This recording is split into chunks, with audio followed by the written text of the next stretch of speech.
మన ప్రభువును లోకరక్షకుడైన యేసుక్రీస్తు నామమున మీ అందరికీ నా యొక్క ప్రత్యేక వందనములు. ఈ ఉదయకాల సమయమున దేవుడు మనకిస్తున్నటువంటి వాగ్దానమును చదువుకుందాం. యోబు గ్రంథము 11వ అధ్యాయము 16వ వచనము.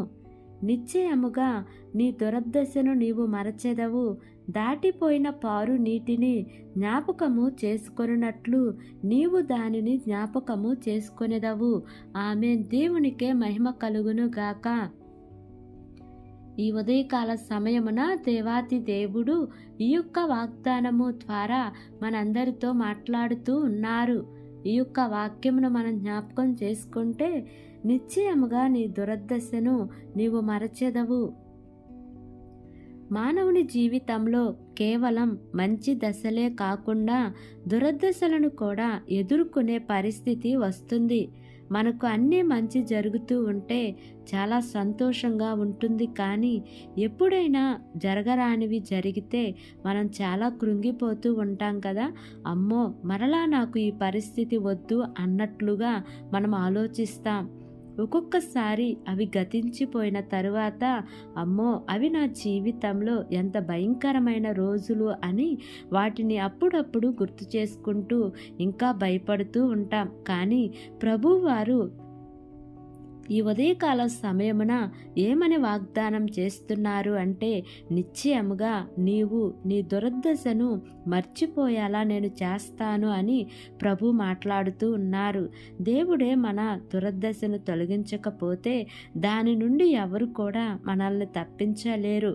ఈ కాల సమయమున ఈ యొక్క వాక్యము వింటున్న ప్రియ సహోదరి సహోదరుడా, నీవు ఒకవేళ కీడులో ఉన్నావా, శోధన కాలంలో ఉన్నావా, శ్రమల కాలంలో ఉన్నావా, నాకే ఏంటి ఇంత భయంకరమైన కష్టం వచ్చింది అని బాధపడుతూ ఉన్నావా, నీవు కొంచెం ఓపిక పడితే రానున్న దినములలో నీ దురదశను దేవుడు మర్చిపోయేలా చేస్తాడు.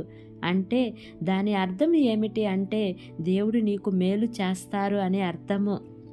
నీవు దీన్ని విడిచిపెట్టిన తరువాత నీవు దీన్ని జ్ఞాపకం చేసుకున్నప్పుడు అది నీకు ఎలా ఉంటుంది అంటే, దాటిపోయిన పారు నీటిని జ్ఞాపకం చేసుకున్నట్లుగా ఉంటుంది. కాబట్టి ఈ వాగ్దానంను నమ్మి ఈ వాగ్దానం ప్రకారంగా జీవిద్దాం. దేవుడి వాగ్దానము మనందరి జీవితములలో నెరవేర్చబడును గాక. ఆమేన్. ప్రార్థన చేసుకుందాం.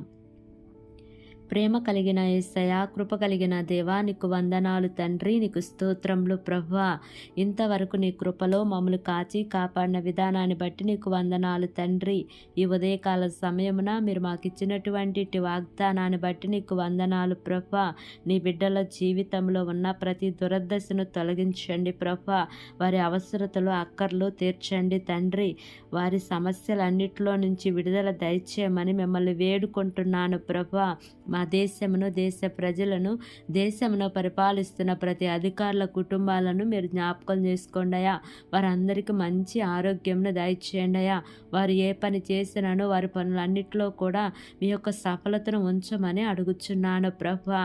ఈ దినము నూతనముగా ప్రారంభిస్తున్న ప్రతి కార్యక్రమంలో యేసయ్యా, మీరు ముందుండి నడిపించమని మిమ్మల్ని వేడుకుంటున్నాను ప్రభువా.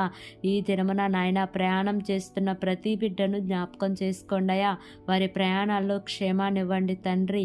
మార్గమధ్యంలో నీ దేవదూతల కాపుదల నీ ప్రియబిడ్డలకు తోడుగా ఉంచమని నా యొక్క ప్రార్థన ఆలకించి అంగీకరించమని నజరేయుడైన యేసు అతి పరిశుద్ధ నామమున అడిగి వేడుకొని పొంది ఉన్నాము తండ్రి. Amen, amen, amen. Praise the Lord. God bless you all.